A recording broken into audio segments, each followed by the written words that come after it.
Avant, je conseillais à tout le monde d'entreprendre, de quitter son job pour lancer une boîte, que tout le monde pouvait entreprendre.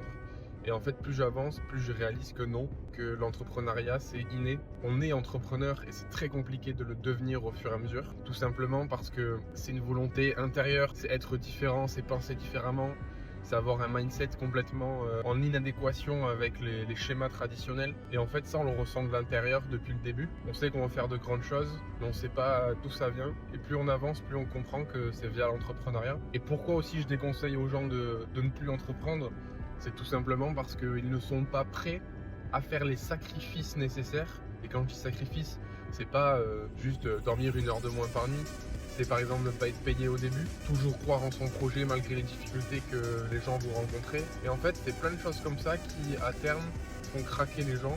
Il faut savoir tenir sur le long terme, avoir de la résilience jour après jour. Il va y avoir des hauts, il va y avoir des bas. Et en fait, c'est vraiment des montagnes russes émotionnelles.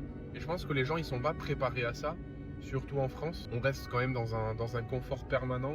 Et l'entrepreneuriat, c'est de l'inconfort. C'est de l'inconfort tous les jours, c'est des remises en question tous les jours. Et je pense que les gens, ils sont pas câblés, ils sont pas assez forts psychologiquement pour tenir sur le long terme. Donc plus j'avance et moins je conseille aux gens d'entreprendre.